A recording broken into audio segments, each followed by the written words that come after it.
The plan wasn't to stay alive. I had grown tired of living. The pain within my head had spread throughout my whole body.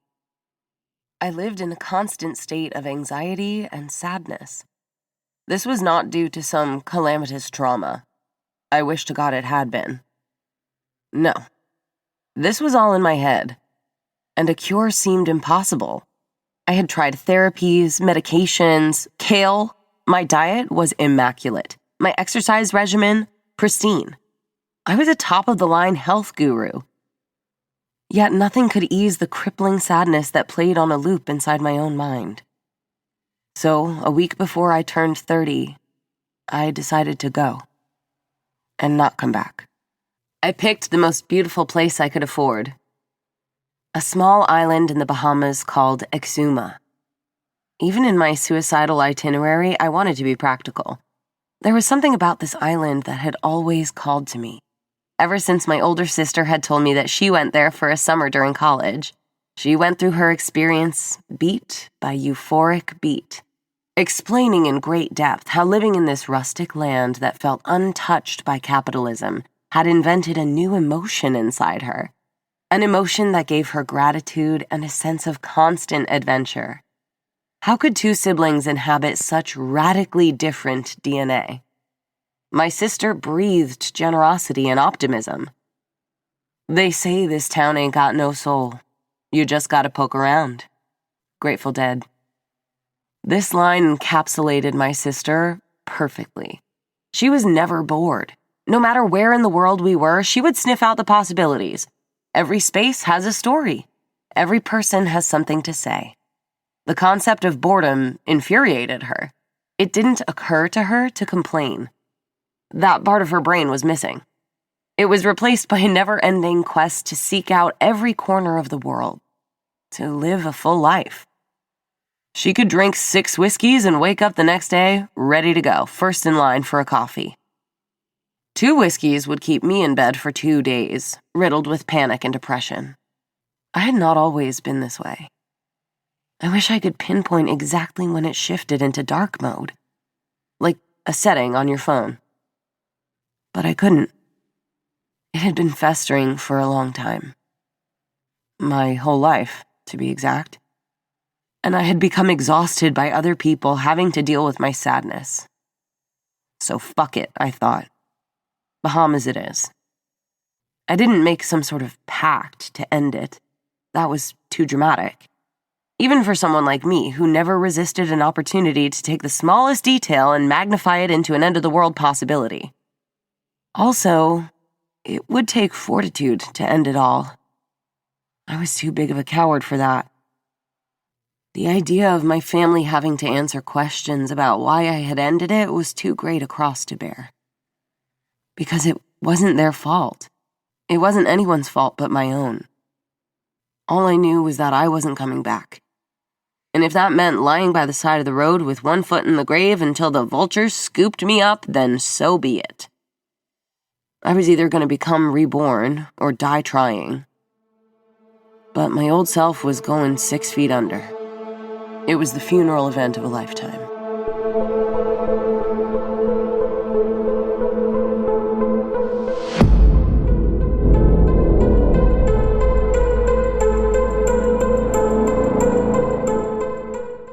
A plane full of chatty Cathys, as if everyone knew each other, except for me. I swallowed myself between my 2 massive Beats headphones, listening to the Nationals' discography. Blood Buzz, Ohio was kicking into gear as we prepared for takeoff. The sweet man from Charlotte next to me offered me a piece of gum. I waved him off and smiled. A normal person would have said, "No thank you." A cool person would have accepted the gum as a means to connect and initiate conversation. My sister would have been chewing and chatting with this man and the wife sitting next to him at the window for all 2 hours of this flight. They would have gone through who they were and how they had gotten here. They would have exchanged phone numbers by the time we landed. They would have become friends. Not me. I landed more alone than when we had taken off. My headphones had been on since 4 o'clock that morning. It was now almost 2 in the afternoon. Taking them off would mean having to be alone with my thoughts, and that was a dangerous proposition. I had loaded up on music and podcasts to ensure maximum levels of tuning out the world. I watched a plane full of people go off in separate directions, in groups of 2, 3, 4, sometimes more. But all of them had someone else to share their journey with. "Not I," said the lonely fly. I was buzzing around this island solo. "Hi," I said to the smiling airport attendant. Her smile was so authentic. I wanted to rip it off her face and superglue it onto my own. "How far is Mount Thompson?" She spoke out towards another nearby smiling attendant. The only thing I caught was Mount Thompson. "I can walk?" I asked. She laughed with her whole body, as if I was joking. I was not. More broken English mixed with Creole, no doubt mocking my question with an endearing sense of playfulness as these two attendants laughed at my naivete. I felt bulletproof, as if my skin had already begun to shed. The devil could split the earth in two and I would find a way to levitate. This is the power that hating yourself can afford. The ability to become truly brave in the face of fear. Self-sacrifice has its pluses. I checked my phone. No internet. My plan to walk everywhere had already backfired. I would need to rely on the generosity of strangers. Be kind to strangers because you never know when you could become one yourself. One of many wise life lessons that my older sister had passed down to me. There was no irony in me choosing to stay at an Airbnb called Three Sisters. For one, I only had one sibling. Also, it was the best option available for my price range. Yet, there was a piece of me that wished my sister had another sister. Someone whom she could have connected with. Someone with a similar sense of adventure whom she could travel the world with. Instead of me, a morning person with a sensitivity to wheat. There was another couple behind me in line. Same age, same skin tone. They felt familiar, as if we had crossed paths in my previous life. The last thing I wanted was familiar. My sister would have started chatting them up. They would have planned a night out together before their taxi scooped them up. They would have split 3 bottles of wine and discovered the best live music on the island. "Not I," said the lonely fly. I was here to destroy. My family, extended family included, had all given me suggestions on where to go for my 30th birthday. They were so excited by the idea of me crawling out of my secluded shell. Cancun, Cape Town, Croatia, Cuba, Philippines, Sweden. All of them sounded great in their own way. But the only one that held water was the one suggested by my sister. Exuma. It sounded like an elixir. Literally. As if the words meant the same thing in Latin. I didn't expect it to look like the pictures online. Nothing ever looks like the pictures, but this was pretty damn close. The light blue ocean matched the sky above it, as if they had swapped parts in a play that night. The white sand felt stolen from the clouds. The water was warm, inviting. The waves crashed down repeatedly like a dog eagerly wanting to play fetch. I looked left and right. Nobody for a half mile in either direction. I had my own beach. When I looked out beyond the 3 rocks, it felt infinite. How could evil exist in a world with this level of beauty inside it? I sat down on the sand and took off my headphones. One with nature? You better believe it. The wind was pushing me in all directions, yet I felt completely still. I had become trapped in tranquility. "Hey, Allie!" I turned. My tranquility was broken. It was Levi. His skin that looked carved from sandpaper. His smile was permanently etched onto his face as he walked down from the deck onto the paradise he called home. "Why don't you call me when you arrive?" Levi's age was incalculable. His white t-shirt, stained brown shorts, black hat pulled down above his shaved head. He waved, holding his hand up until he got close. I tried. No Wi-Fi. Yeah, we don't get much Wi-Fi, huh? Levi laughed. I was a sore thumb, ready to pop. Each statement started with, "Yeah, man." It felt so pure. Levi told me about his time in Nassau, how he left because he didn't care for the city life, how it was about to become quiet time on the island because it was hurricane season, and this was the last shift of tourists for a couple of months.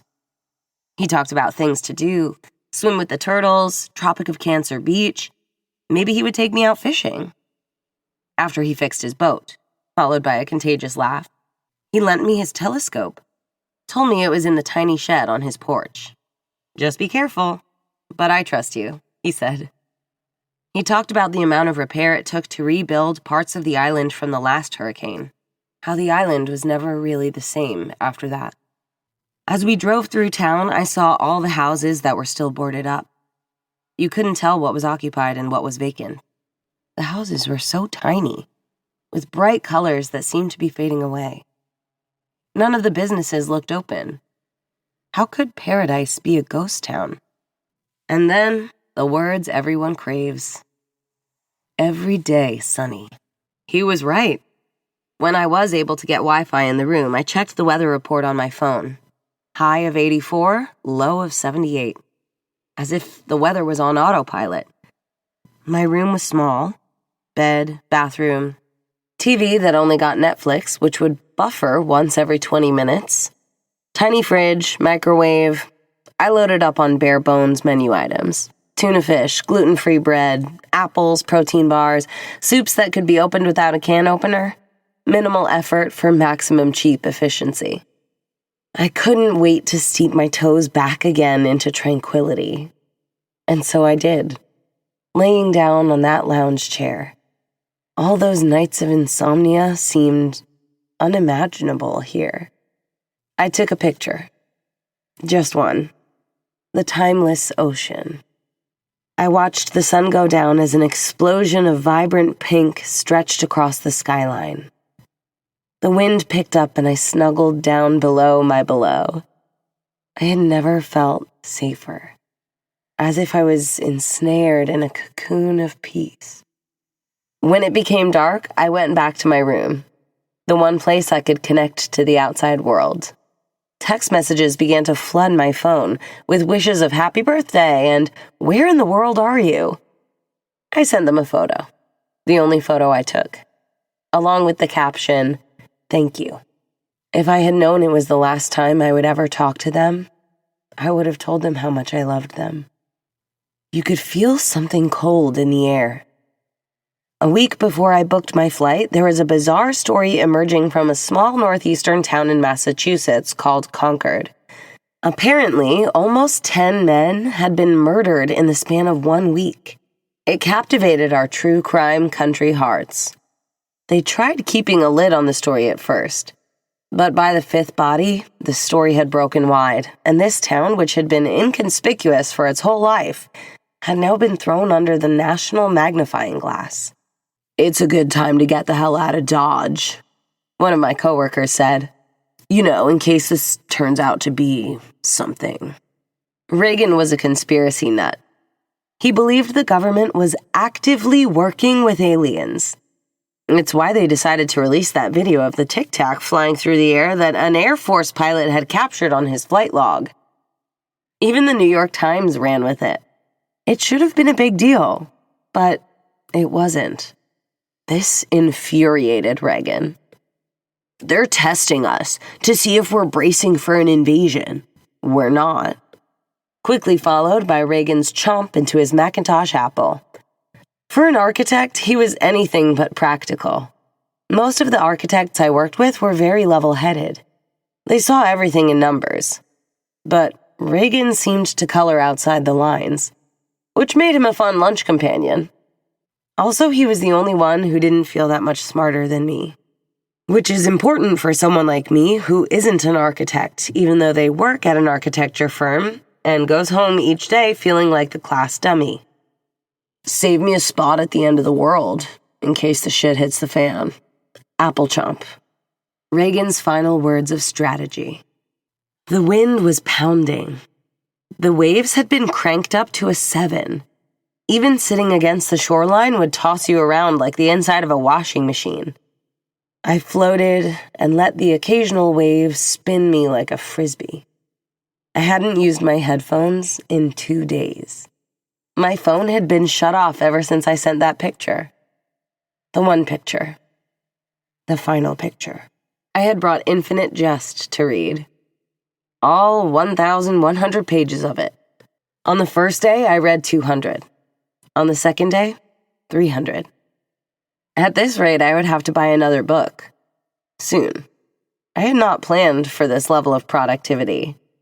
Losing complete touch with the outside world had given me an elevated level of concentration that had previously seemed unimaginable. I even started to draw again. My only human contact would be with Levi, or his beautiful family. He had grandkids who would periodically knock on my door, telling me it was okay if I wanted to cook in one of the vacant apartments of his house, or asking if I needed anything from the grocery store. I had lived here for approximately 4 days, and it already felt like home. His grandkids took a shine to me, especially the youngest one, Bruce. He was 5 at most. He would always ask me if I was cooking spaghetti. It was the first thing he had seen me do. And then he would ask if he could have some, and I would say yes, followed by Levi softly telling him not to ask for such things. I even caught Levi napping once without his sunglasses on. When he woke up, I noticed his right eye was almost completely shut, yet he still smiled. Bruce had seen me drawing one day, and he surprised me with a full stack of white paper and markers. I thanked him with a smile that felt stolen from my sister. It was such a pure display of generosity. I teared up when he was out of sight. I drew pictures from my deck, Levi's deck, which had grown to feel like my own. My drawings had replaced my phone as the lens I looked through. It saddened me how much we've lost by capturing images through our phones. Algorithmic pixels. I could take a picture, but it wouldn't represent what it looked like to me. Before phones, we had no choice but to write and draw what we saw. Now, we no longer have to. I was beginning to feel alive. 2 days before the end of my trip, Levi asked if I wanted to ride into town with him and his family to see the town as he did some errands. We didn't see much of the town. There wasn't much town to see, which I increasingly appreciated. This is exactly what I needed. I got into his white, beat-up Toyota along with his wife and one of their grandchildren. They didn't speak to me. I noticed a slight apprehension from the locals to initiate conversation. It felt as though they were walking on eggshells. Better to not disturb than potentially offend. Only Levi did. He kept the conversation light, pointing out activities to do before the clock ran out. Some of them he had already told me about. Others were new. Nothing excited me. But I nodded and said I might do any and all of them, when all I really wanted to do was spend more time on the deck, which for another 48 hours would feel like my own, attached to what felt like my own private beach. We continued driving to his other property on the island. 2 floors, 6 apartments. Not on the coast. One of his sons approached the car as we parked so he could tend to the needs of a current guest.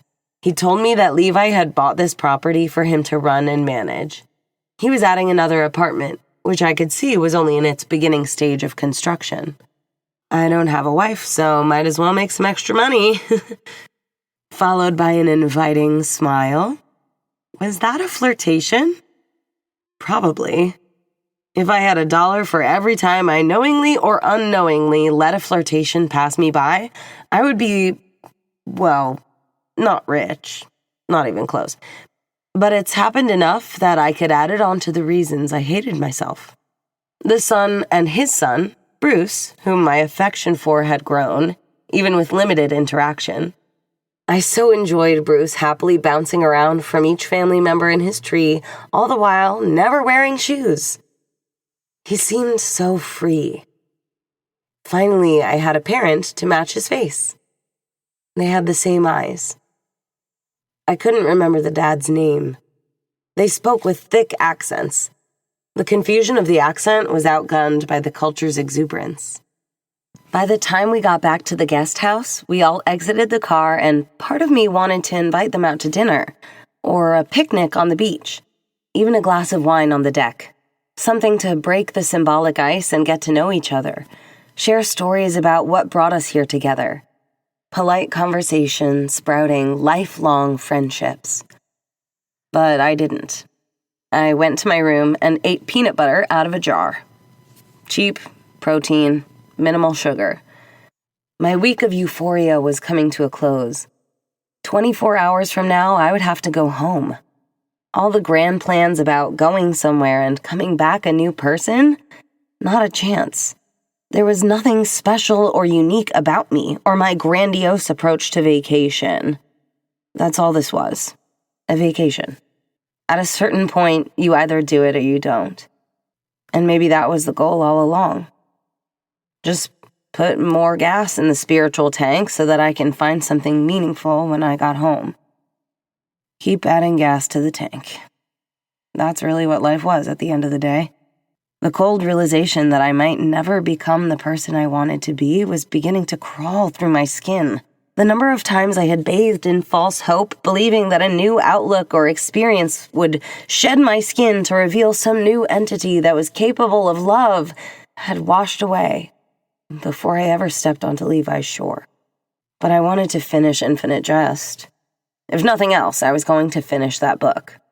I had been detoured after borrowing Levi's car the previous day as a means to explore the island. I went to Tropic of Cancer Beach, which was like Levi's beach, but with the stank of tourism on it. It felt curated in a way that Levi's property and surrounding town was not. When I asked for directions, Levi's friend said, "There's only one road, man." He was right. I made a left out of Levi's driveway, and then in 45 minutes, I saw the faded sign for Tropic of Cancer Beach. The road getting to the beach felt prehistoric. Potholes the size of tires, as if you were sliding down a scale being pulled left and right.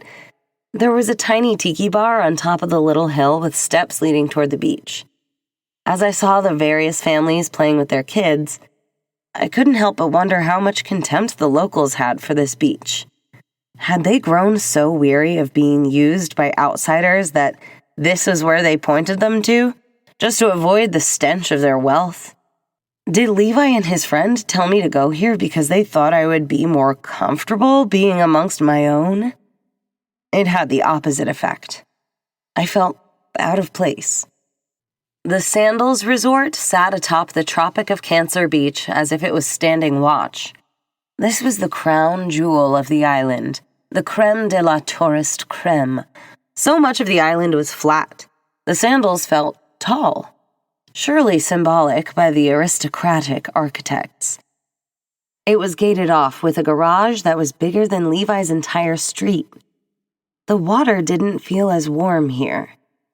The blue of the water felt several shades darker. As I passed a young family of 4, I smiled at the resting mother and told her to enjoy the view.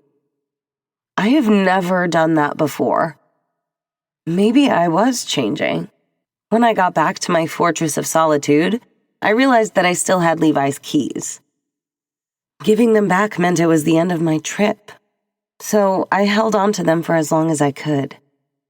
I watched the sun set as the pervading sky exploded with a vibrant orange. The vitality of the beach should never be forgotten. There is no greater initiator of humanity than with the continued realization that the universe is never ending, and we're just specks of dust. We're all connected by the things we do not understand.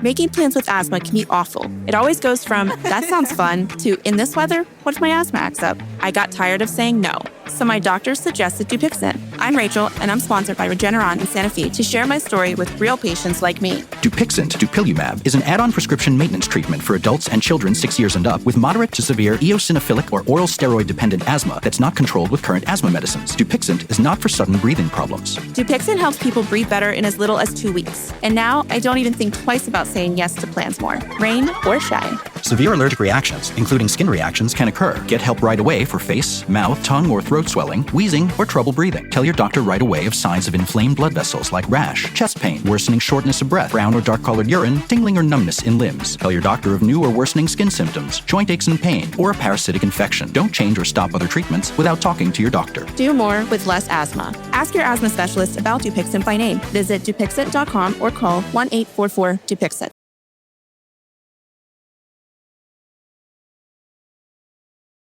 The last day. In the blink of an eye, it had gone by, and now I had to say bon voyage. I woke up early, just as I had every other day. My flight was at noon. The airport was a 5-minute drive. That alone was enough of an anecdote to make all of my friends and family salivate. They were no doubt dripping with anticipation of news of my time alone on this tropical paradise. And I was ready to hug them all, because I missed them. Sometimes a bad day can feel like a lifetime, and all of that pain, anxiety, and sadness seemed so foreign to me now. I needed to see beyond myself from now on.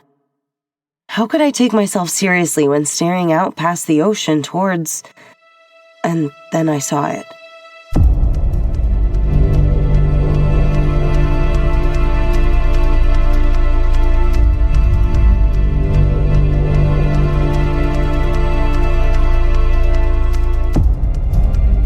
I stood up. Yes, the wind was especially strong that day, but still, I could see something out in the distance, way past the 3 rocks. How can you tell distance when staring toward the edge of the world? Was I hallucinating? It looked like the ocean was growing, as if it was curving up, slowly swallowing the sky. And then I remembered Levi's telescope. I opened the shed and spun the scope toward the ocean. My heart dropped out of my body and melted between the cracks of the deck. It was a wave. A massive wave. Heading towards me. I grabbed my bag and ran directly toward Levi's house, banging on his door, yelling, "Levi!" The door opened. It was Bruce. Drained from my body, my skin had turned pale, white like the sand on Levi's beach. His car was here. "Are you sure he's at work? His car is here," I pointed. Bruce seemed scared, shaking his head. I took out my phone and tried calling. No service. It just rang. I looked out toward the ocean. I could see it now. There was a massive wave heading straight for the island. "Bruce, we have to go. We have to go find Grandpa." I picked up Bruce and put him into the backseat of Levi's car. My hands were shaking so quickly I couldn't even buckle him in properly. Instead, I hopped into the front seat, turned on the engine, and peeled out of the driveway. "Bruce, where does Grandpa work?"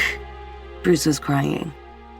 "Bruce, I'm sorry, but you need to tell me where Grandpa works. Please." "The church," he said through a mouthful of tears. "Do you know where the church is, Bruce? Can you tell me?" Bruce cried, shaking his head. There was only one road. I could find it. I could find the church. If I could find Tropic of Cancer Beach, I could find this church and Levi's family. Speeding down the winding, narrow road, I drove faster than I had ever driven in my entire life. I would not let the terror of this moment defeat me. I was not going out like this. Neither was Bruce, or Levi, or Levi's family. And it was at that exact moment that I saw the wave wipe away Levi's house.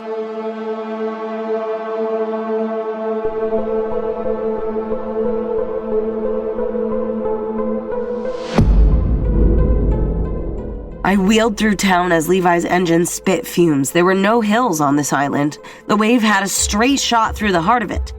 Bruce was hysterically crying. I tried not to look backwards, only straight ahead. I started honking, screaming out the window at anyone I could see for them to run. They just continued talking, looking past me until their eyes caught the cataclysm of destruction slithering through the town like a mammoth anaconda attacking its prey. Streams of tidal waves penetrating this idyllic ocean town and turning it into rubble. "What's the name of the church, Bruce? Do you know the name of the church?" "I want my mom," Bruce said. The wave burst through every pocket it could find, wiping away every house, store, and person that dared to intercept its path. My eyes nearly dripped out of their sockets, rapidly looking in every direction for the church. Finally, I saw one. "Is that it, Bruce? Is that the church?" Bruce peeked up and then shook his head. "No? Are you sure that's not the church?" "No, it's bigger and yellow." Levi's car was now vibrating. My right foot was pushing down so hard it was practically scraping against the road. Thank God the road was curving inland, away from the coast, away from the wave. I was driving so fast it was hard to keep track of anything else. Cars were coming from the other direction, trying to pass each other, honking, screaming. Bruce was now coughing on his own tears. One car was driving so fast on the opposite side of the road I had to swerve around a tree to avoid a collision. I remembered a resort near Tropic of Cancer. It was elevated. More elevated than any other foundation on the island, the closest thing to a hill resting atop it. The Sandals. I nearly flipped the car when I turned left at the last second after seeing the Tropic of Cancer beach sign. Finally, an incline, something to slow the speed of the wave. Levi's back tire exploded after dropping into a pothole. All I could do was go faster. It was no longer about finding the church or Levi's family. It was about surviving. People were fleeing their tiny cottages at the bottom of the hill with their loved ones in hand, trying to do what everyone else was doing, reach the higher ground, get to the Sandals, survive. A group of locals tried waving for me to stop. Through muffled tears, wet eyes, all I could do was softly mouth the word, "Sorry," while sparks began shooting up from the back of Levi's car. Now I could see it. I could see the Sandals Resort, and just in front of it, I could see the main gate closing. "Bruce, buckle up!" Bruce complied, buckling, as I reached behind and told him to squeeze my hand as hard as he could. I was driving right toward the main gate as my toes bled and sweat dripped down into my eyes. I lowered my window to get a better view and heard sirens blasting all along the street. "Bruce, hang on!" I rammed through the gate, smashing the right side of Levi's car as it clipped against the side of the post, bursting the right headlight and cracking the windshield. A security guard waved and screamed, running behind me, the car now fuming as it hurled toward the garage 50 feet ahead, just beyond the main entrance. I held down the horn as hard as I could while watching the garage door slowly closing from the second floor. As we were about to enter, I saw a family of 4, mom, dad, 2 little girls sprinting inside from around the corner. I swerved to my left and crashed straight into a brand new BMW. My forehead bled after smacking the steering wheel, and my neck whipped backwards, stunting my whole body. "Howie?" I turned to look back towards Bruce and could see that the garage was now slowly closing as hordes of locals ran desperately, shouting and waving. They wouldn't make it in time. None of them would make it. Parents running with their children draped around their waists, pleading to hold the door. I couldn't watch. How could this be real? How can any of this be real? So I looked backwards towards Bruce, holding his hand with both of mine, staring into his eyes. "Bruce, close your eyes." I looked up, past Bruce. The wave was about to hit. Bruce closed his eyes. And then everything went black. The holidays are behind us and school routines are back. Now is the time to help your kids start the new semester strong. IXL helps students refresh what they learned in the fall, so they head into the new year feeling confident and prepared. With new units and new goals, IXL is the simplest way to build better habits and stay on top of lessons without the stress. As teachers dive into new material, kids can practice those exact same skills at home to make sure the lessons really stick. IXL is an award-winning platform covering math, language arts, science, and social studies for pre-K through 12th grade. It's personalized, interactive, and actually fun. Keep your kids motivated for the second half of the year at IXL.com. Don't miss out. 1 in 4 students in the U.S. are learning with IXL. IXL is used in 96 of the top 100 school districts in the U.S. Make an impact on your child's learning. Get IXL now. And listeners can get an exclusive 20% off IXL membership when they sign up today at IXLlearning.com/audio. Visit IXLlearning.com/audio to get the most effective learning program out there at the best price. The world was upside down. When my eyes slowly drifted open, I could feel all of the blood rushing towards my brain. My arms were dangling below my neck, and when I finally came to, I realized that Levi's car had been flipped over and I was upside down. My neck felt like it had been massaged through a blender, and when I unbuckled myself, I had to use my head as a springboard to move my body toward the car door, reaching behind me so I could open it. "Bruce?" I looked into the backseat. Bruce was hanging from his seatbelt, untouched. His tiny frame had been a God save. He was shivering and beside himself with fear, loudly crying as spit flew out of his mouth through the tears. But he was okay. I unbuckled him, told him to grab onto me, and then I slowly backed both of us out of the car onto the now wet, cold cement floor. We backed up against the pillar and then sat there for a moment, trying to breathe.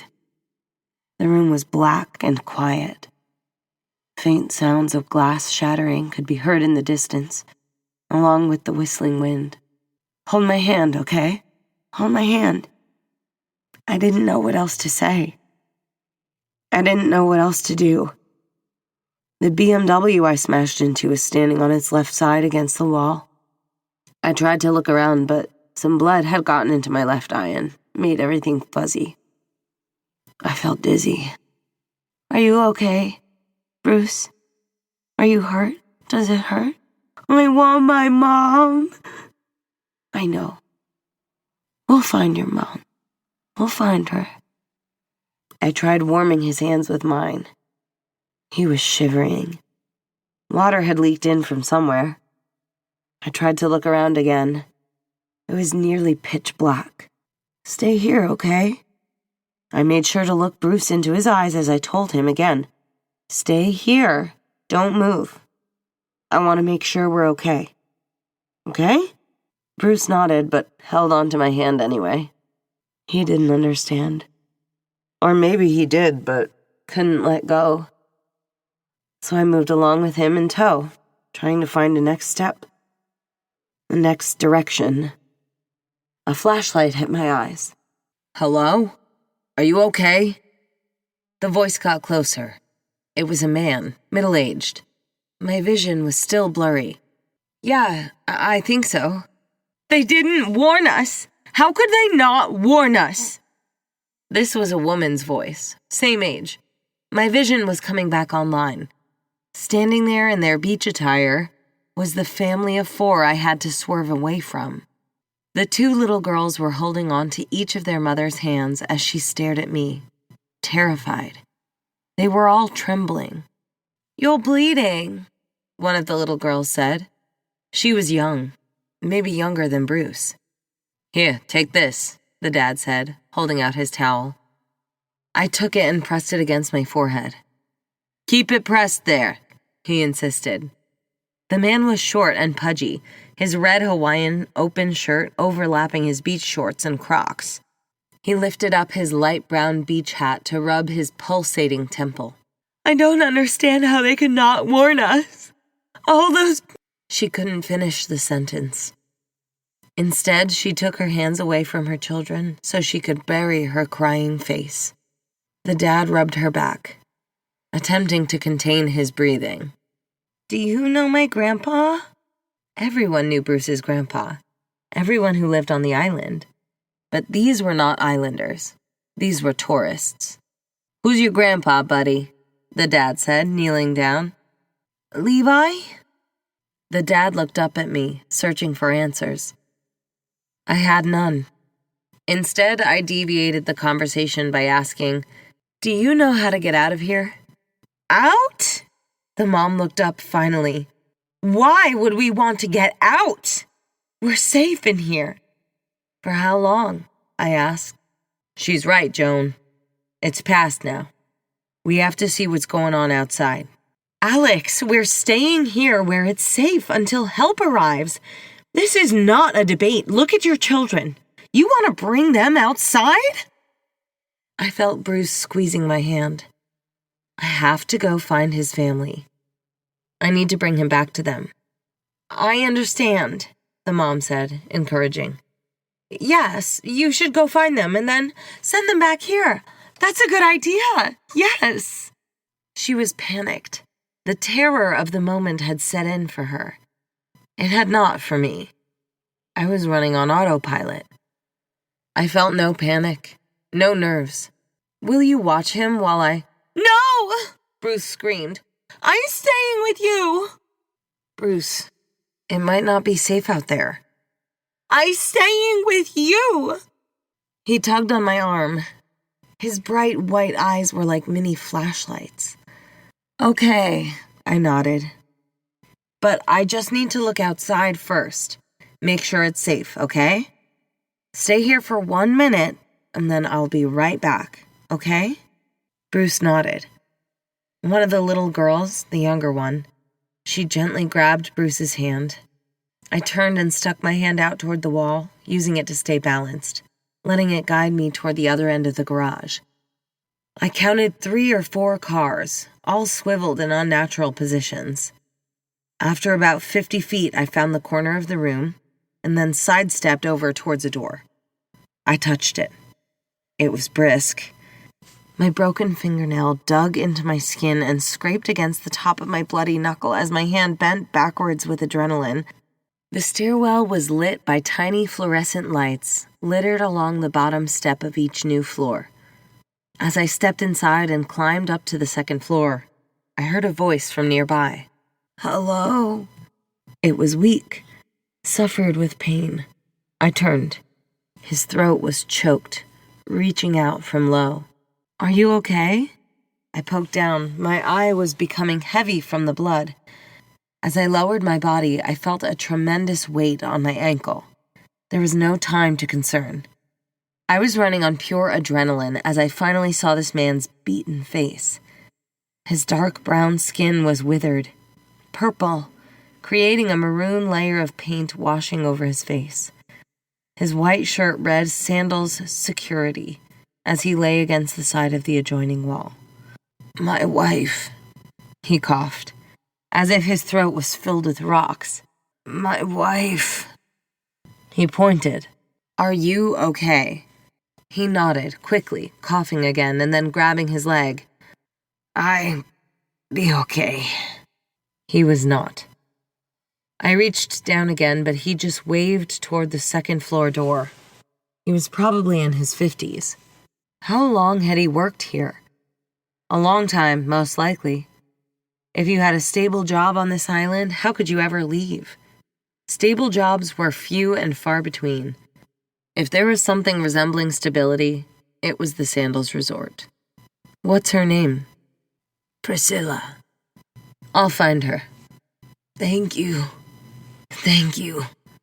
It was pleading as much as it was a statement. I could tell with every fiber of his being he wanted to go.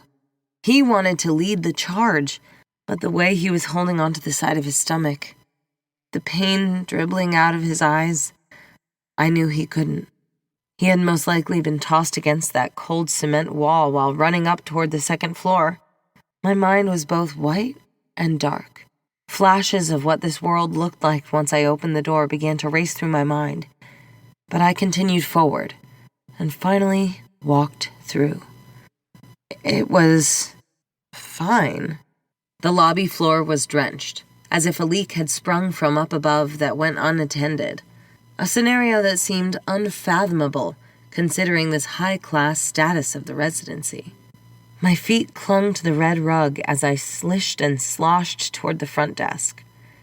The Sandals Resort emblem was lit up by the generator lights, strategically placed throughout the lobby. All of the furniture remained in place. But through those doors, My feet were hit by the sunlight shining in from the back entrance, which led to the outdoor dining area. The view on a normal day was magnificent. Your eyes started by staring out into the endless blue ocean and then drifted down towards the paper-white sands below. Some of the tables had turned over. Glasses had shattered, but for the most part, everything was in its right place. From this vantage point, the world was exactly as I had left it. There was even the beginning of a soft pink glow peeking in from beyond the gray skies. The irony of sunsets. The destruction and chaos that brings out their biggest smiles.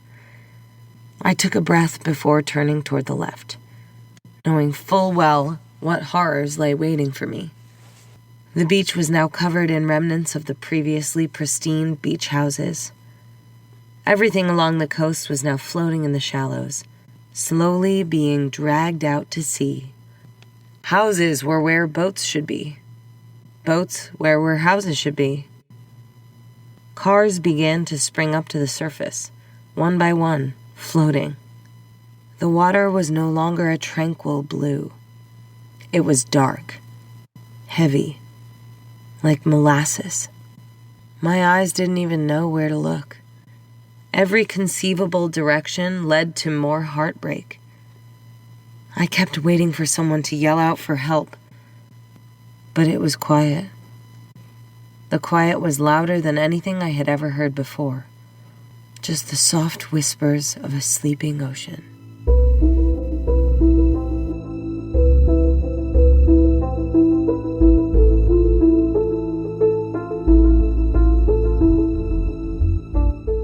The fridge was stacked. Hundreds of boxes of dried milk, 5 12-pound bags of sugar, gallon jugs of blackstrap molasses, cereals, glass jugs of rice, macaroni, spaghetti, ranked cans of fruit and fruit salad, bushel of fresh apples that scented the whole room with autumn, dried raisins, prunes, and apricots, a deep bin filled with potatoes, smaller cache of tomatoes, onions, turnips, squashes, and cabbages, cabinets and fridges as full of cheeses, canned milk, sweetened condensed milk, yeast, baking soda, and a whole bag full of pies, bunches of bananas about to ripen. The freezers had Thanksgiving turkeys and a Christmas capon. Hamburger in big 10-pound plastic bags, a dozen at least. 40 whole chickens hanging from a row of hooks in the wood-planked walls. Canned hams stacked up like poker chips, 24 of those. Below the chickens, 10 roasts of beef, 10 roasts of pork, and a huge leg of lamb. 12 packages of sausages, 12 packages of bacon, 20 pounds of butter, bread, 30 loaves of white, 20 of dark. A woman. She was huddled in the corner of the freezer, shivering, rocking back and forth. "Hello?" She turned quickly, her eyes near touching as they wrapped around her head. She was breathing heavily, mid-40s. She was slender with long black hair. Her Sandals Resort low-cut t-shirt was wrapped around her goosebump-riddled arms as they vibrated from the cold. "Priscilla? Are you—" She shook her head. "You're not—" I stopped myself. "You can come out," I told her. "It's okay." How do you tell someone the world they knew is gone? You don't. You just shake your head and stand in the doorway of the freezer that leads out toward the pantry and wait for them to discover it by themselves. As she walked outside onto the deck and stared at the destruction below her, I continued back into the lobby and up toward the first floor. 6 rooms. The walls were painted a light silver. The orange triangles weaving through the carpet led me down the hallway as I knocked on each door until I reached the end, and then turned my back against the elevator. I waited. How many doors would open? None. Not one. I walked down the hallway again, knocking on each door, louder, angry, until I reached the opposite side, resting against the wall next to the stairwell. Waiting. Nothing. I elbowed the stairwell door and walked up to the second and top floor. 4 rooms. The walls were painted a shiny gold. Once again, I knocked on each door until I reached the end and then turned my back against the elevator. I waited. How many doors would open? One. My eyes burst, pulling my body forward. Slowly sticking their head out of the doorway was a woman. She was in her mid-20s at most, with a towel draped around her red kiwi bikini top and bottoms, her immaculate blonde hair up in a bun. She looked down from the opposite end. "Hello?" She turned quickly. "Are we all right?" Her soft white skin trembled as she opened her door wider. My brain was becoming foggy. What did she mean, "are we all right?" Behind her walked another man, the same age, ripped from a Ken and Barbie dollhouse collection, his Tommy Bahama shirt opened wide to reveal his suntanned chest. "Is it safe? Have you contacted the Coast Guard?" The fear in his voice. The deep, soul-scratching fear. "We have to contact the Coast Guard." "How? Don't you work here?" They thought I was an employee. In our greatest moment of despair, I couldn't help but pity them. Regardless of how much time we spend in this life, we are capable of becoming children again at any moment. Time is so fleeting. Ken and Barbie were terrified, like eggs spinning on the edge of a table. "Does your phone work? In your room?" "No, nothing works. That's why we need to contact the Coast Guard. Can you call them?" I could have answered another question with another question, but that felt redundant. I wanted to give them hope. False hope, if needed. "We have power," I said.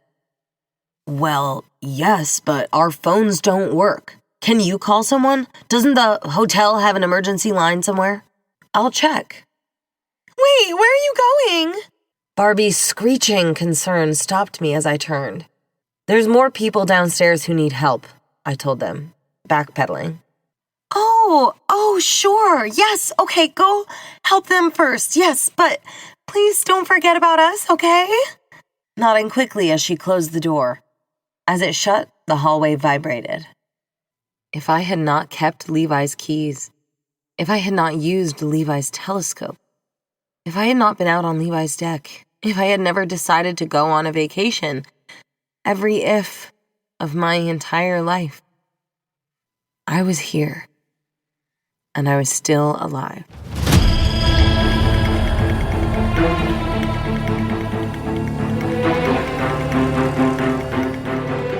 I went back down the stairwell. It smelled like scotch. Even before I saw the bottle, I smelled the bottle. She was sitting at the bar. The only thing keeping her company was her Dorset Crystal double old-fashioned glass and a bottle of Macallan 18. She stared just below the mirror that ran parallel along the bar behind the register, her caramel skin disintegrating into gray. She was still shivering, but seemed unaware of it. I ripped off one of the dining table cloths and put it over her back. She turned, slowly. "Thank you." "Water?" I said. She pointed behind the bar. The security guard had positioned himself against the wall, now sitting upright as he vibrated with aches and pains coursing through his body. "Did you find her?" I shook my head, no. "She works for the hotel. My wife. She's a maid." I saw a woman, but... "My wife. Tell her I'm here." It wasn't Priscilla, the woman I saw. "Please tell my wife I'm here, please." The more he screamed, the harder he squeezed his side. "We'll find her," I told him, handing him a bottle of water. The remaining bottles from the six-pack were tucked like a football against my ribs. He sipped hard and fast, nearly choking, only interrupted by his wheezing breath. I opened the garage door with my one good hip, and he led us toward the front desk of the lobby. "What are you doing?" I asked, as he began to rummage behind for something. "I will check the rooms. She must be here." His thick accent now coarse. He was taking all of the room keys out from underneath the computer and putting them in his back pocket. I was just up there. There were only 2 tenants. "Will you help me look? We go faster together." He wasn't hearing me. Understandable. He was blind with worry. Again, he said, "Will you help me look? We go faster together. Together, yes." His limping became more pronounced as we rounded the corner past a spa room up towards another stairwell, tucked away in this peach and white hallway. He gave me 3 key cards, kept the rest, and then we proceeded to open each room and look inside for signs of life. I could hear him yelling throughout the rooms, shouting, "Priscilla! Priscilla!" As we went from room to room on the first floor, I couldn't help but wonder where all of those tenants were. Each room was filled with clothing and toiletries, some more unkempt than others. Finally, we reached the last room, and then I had to shake my head, knowing what his sad eyes were asking as we got to the end of the hall. He handed me 2 more key cards when we hit the second floor. "There's a couple in this room," I told him. As I was pointing toward the occupied room, Ken and Barbie reared their perfect faces straight from the Dior runway. "Have you found help?" Barbie pleading. "We're looking for his wife." Ken popped up behind her shoulder, frustrated. "Sir, have you contacted the Coast Guard?" The security guard didn't hear him, going through each of the remaining 3 rooms by himself, yelling out for a person who never yelled back. Finally, he came through the last room and remained alone, dejected. He began to cry, but never stopped walking, as Ken tried to get in his way. "You're security, right? Can't you call someone? There must be a communication station."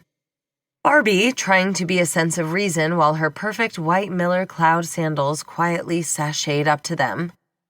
"Please, sir, we need to devise a plan to communicate.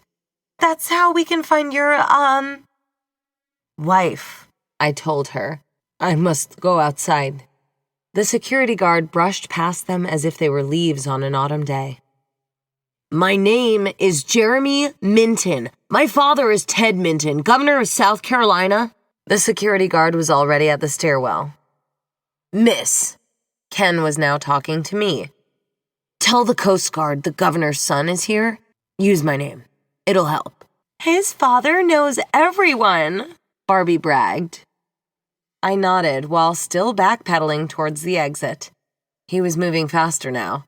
By the time I hit the lobby, I could already see him out on the deck, now looking below, praying to not find what he was looking for. Bruce and the little girls all walked up to the edge of the deck. The mom quickly closed her daughter's eyes and then backed them away towards the nearest table. "Don't look, girls. Don't look." I could hear them pleading through tears as Bruce ran up to take my hand the first moment my hand had become free again. I looked down too while he asked me through his big eyes, "Did you find my family?" Every unanswered question became more painful than the last. False hope is better than no hope. "We will, Bruce. We will." "Okay, so what's the plan?" The mom spoke out towards us while she rewrapped her little girls with fresh towels. "We need a plan," she insisted. "Alex!" Her husband was too busy looking out over the deck to hear her. I knew what he was hearing. The sound of the unimaginable. He took off his hat, wiping his forehead, gulping. "Sir, you work here. Who can we call?" "Phones are down," I told them. "Surely there must be a backup. Alex! Alex! There has to be a backup, right? Can he understand us? What language does he speak?" As the security guard turned from the deck, his hip pierced the right side of his body, stopping him dead in his tracks. He wailed, and I ran over to put a chair under him so he could sit. "Alex! Talk to him!" "Alex! Talk to him!" The mom yelling towards her husband as he stood there, defeated, pale, almost translucent. "They will send flyover." "They will what? I can't hear you, sir." The security guard was talking through heavy breaths. "They will send a flyover for help." I gave the security guard another bottle of water as he tried to steady his breathing. Yes, of course. Did you hear that, Alex? They'll have someone fly over for help." The mom was talking to the dad, but she was clearly talking to herself, trying to calm herself down. "Yes, it shouldn't be long now, girls. It shouldn't be long now." She rubbed the arms and legs of her little girls while her head bounced up and down like a bobblehead doll. The world seemed to settle down for a moment. Time became linear. The reality of the moment began to fully present herself as we all sat and stood and felt something. The sun. The sun came out. The light became brighter. The destruction became clearer. You could see the bodies rising to the surface.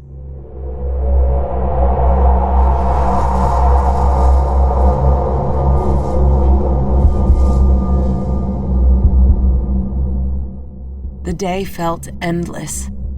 Our collective eyes remained glued to the empty gray skies, waiting, watching, praying. Would we be found? And if we were found, what news of grief was sitting on the other side?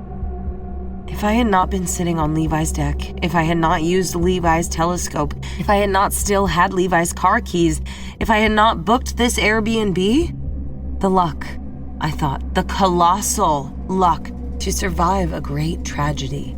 Sit still, please. I didn't realize I was standing, but I turned to see the security guard leaning against the deck railing for support as he held a first aid kit. I sat down at the nearest table. He unwrapped a bandage and placed it softly across my forehead. I wiped the blood, he asked, while holding a tiny white rag. I nodded. He delicately scrubbed the dried blood off of my brow and cheeks. Thank you. He nodded and then limped back towards the table he had been sitting at. Each step felt gargantuan, as if the entire weight of his body was tipping over with each progressive move. There was a slight chill in the air. The first chill since I had been there. Was it the temperature or shock? Everyone seemed incapable of sitting still. I began to hand out snacks, fruit, chips, protein bars, water. Only the children ate. The mom stayed close to her children. The dad paced along the edge of the deck, staring off in every direction towards this new terrain that had previously seemed unfathomable. Ocean mixed with land, houses, cars, bodies. The bartender remained at the bar.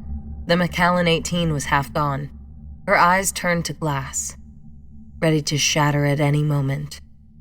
The sun had begun to hide behind the clouds. The security guard could no longer bear standing idle.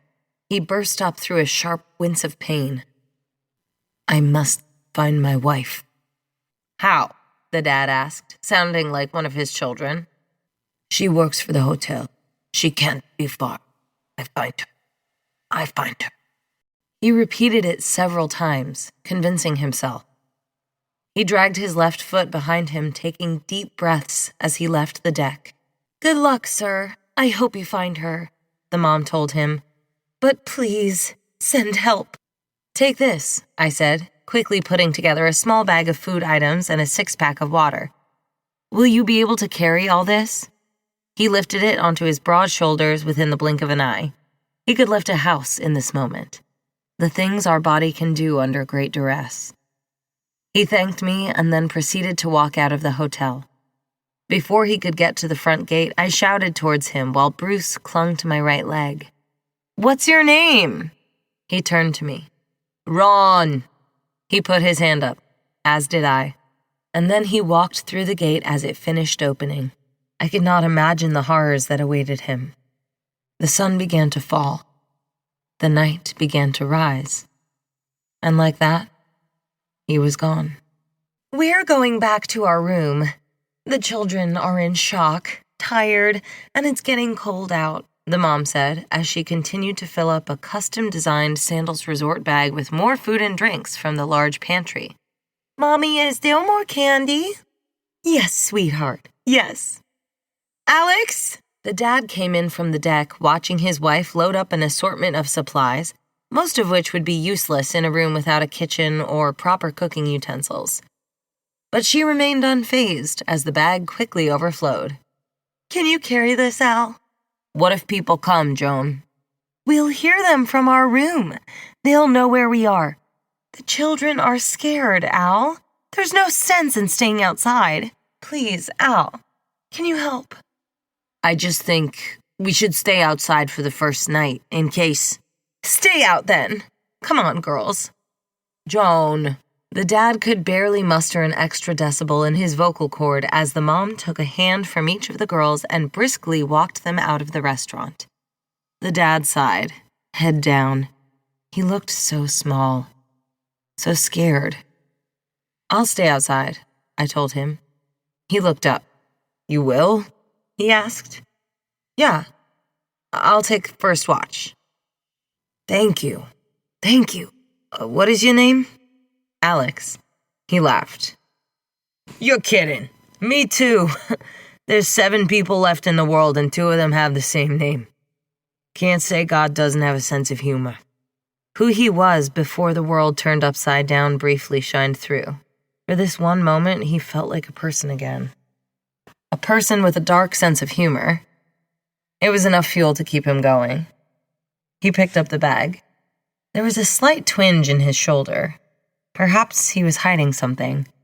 The adrenaline was beginning to dissipate and the pain was starting to set in. He slid off his flip-flops next to the bar and started to walk barefoot out of the restaurant until, Don't open door. He stopped, turned. It was a new voice. I beg your pardon, he said. The bartender. She was fighting back something as she spoke. Not till morning, when sun return. Why? The dad asked, shrinking with each passing second. The water. Water turn red at night. People come back, but they're not people. They're something else. The bartender finally turned to look him in his eyes. Lock your doors.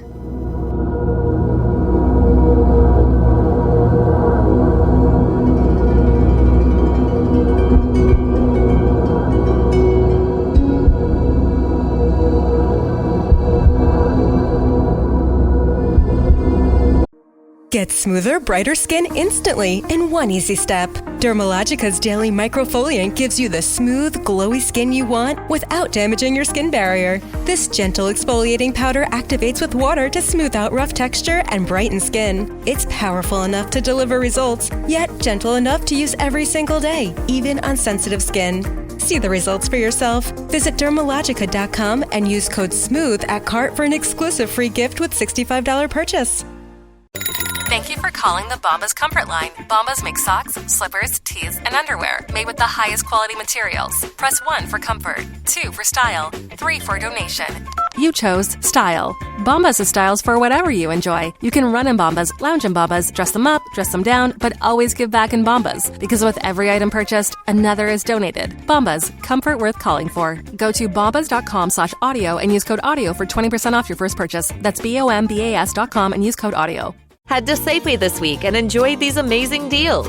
Clip coupons from the weekly mailer or download them from the Safeway app to breeze through checkout. USDA Choice Boneless Beef Chuck Roast, just $5.99 per pound. Limit 2 packages. Hass avocados or mangoes, 4 for $5 or just $1.25 each. Lucerne shredded, sliced, or chunk cheese, 6 to 8 ounce selected varieties, just $1.99 each. Limit 4 items. See you in the aisles.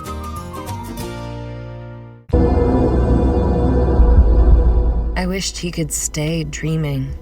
Eventually, Bruce would wake up and have to realize that what he saw was not a nightmare. It was real. He would have to live in that truth every time he woke up for the rest of his hopefully long life. My body was still vibrating. I looked down and saw the side of his tiny head resting in my lap as his body laid across 3 dining chairs.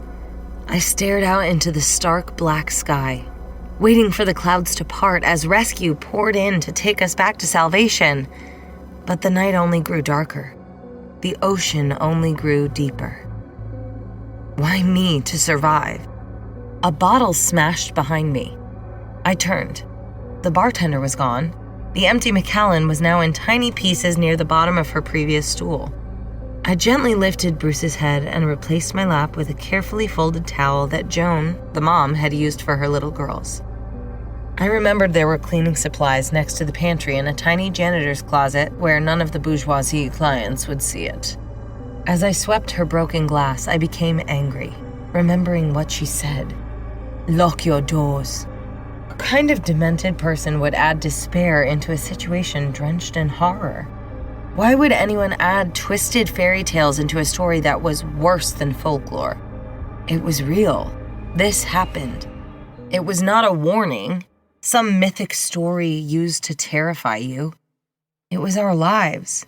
Maybe she was just drunk, trying to cope with the weight of the moment, but still it angered me. This is when I saw it again. The spa. It looked untouched. The nicest thing on the entire island, except for the ocean. And the white sand. And Levi's personal beach deck. And Levi's long blue lounge chair. This spa was pristine. Visitors enter the wellness studio and arrive at a reception area framed by 4 arched windows overlooking the ocean. What used to be ocean, but was now a massive graveyard. A custom bench crafted from white oak slats and copper detailing curves along 2 walls, while sculptural pendant lights hang from the ceiling. A single corridor leads to all 6 treatment rooms, which were also colored in shades of green. The walls were lime-washed in a soft cypress green, with wainscoting wooden panels painted in a darker shade of the same hue. I was speaking in Architectural Digest. My former language came rushing back to me. The treatment rooms, which are the most intimate sections in the studio, contain 2 bedrooms and a bathroom arranged around the light well. The green was offset by hints of pale peach throughout the interior and natural finishes including terrazzo, concrete, boucle, and ribbed glass add depth and texture. At the end of the corridor, a second archway opens into a back-of-house area, into new office, herb dispensary, staff pantry, and bath. You left me! My mind snapped backwards. Blood rushed to my eyes. I looked down. You left me! Bruce was clinging to my leg again. He could barely speak, as if his face was a bubble about to pop through a tiny liquid dome of tears. I'm sorry, Bruce. I'm sorry. I gently rubbed his back.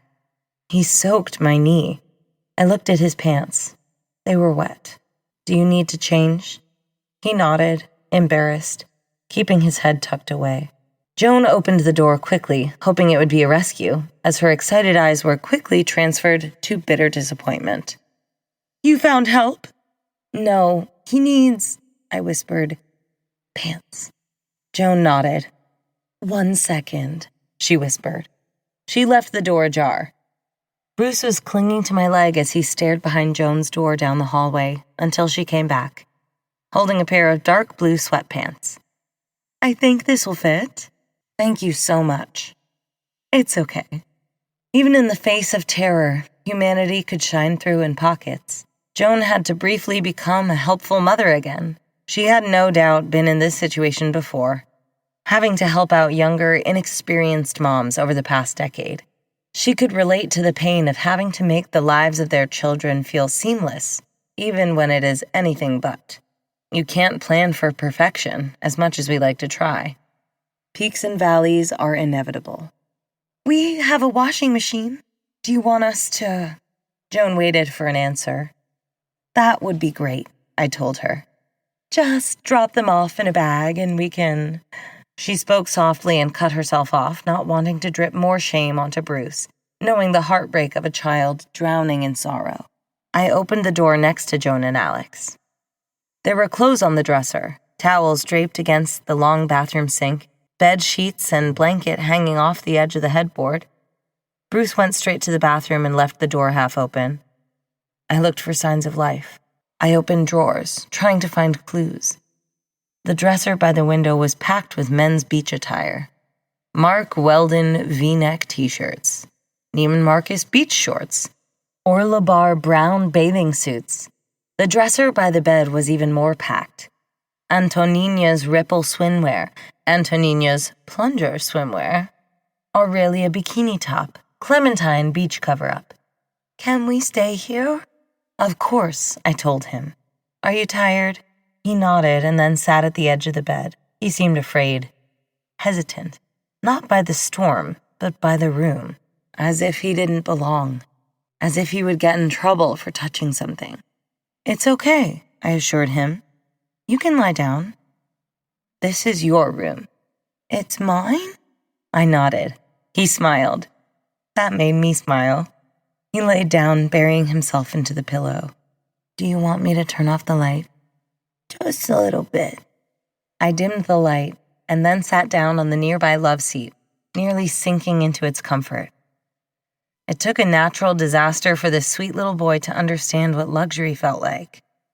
My glance could not keep away from the window. I could see the corner of the beach before the island wrapped around into what used to be the edge of town. I checked my watch. Time had never moved slower. Behind me, I could catch the right side of the main gate, the perfect bird's-eye view for help. For Ron. For anyone. I waited. I watched. I prayed. To who or what seemed irrelevant. My life of atheism or agnosticism conflating towards a hypocritical hope, briefly interrupted by the impulse to break that bartender's face if she ever made Bruce scared again. A figure. I stood up. A figure was standing behind the gate. I turned. Bruce was asleep. Deeply. I silently slipped off my flip-flops, darted towards the door, leaving them as doorstops to wedge them open as a sign of life for passerby. I sprinted down the hall, the vibrating floor booming as I finally got to the stairwell, hopping down each step 2 at a time, hopping over the last 4 steps and then sprinting out through the lobby and out of the front door, waving immediately as I ran towards the main gate. Hey! I was within 5 feet, finally exhaling for what had felt like the first time in half a day. I reached for the gate pad and then stopped. Something was off. This figure. They stood nearby with their face down. Their clothes were torn. Their feet looked purple. Their right hand twitching. I could see drool hanging down from their lips. Are you okay? They raised their face. Their eyes were empty. No pupil, no iris, just wide-eyed white, lighting up their dark brown skin. The black of their mouth looked like an empty well. They breathed heavily, the reverb of their breath resonating down their empty well. Are you? I stopped myself. This felt wrong. They felt wrong. They took a step forward. But something was peculiar about how they moved. They took another step forward. It was then that I realized their feet were not moving.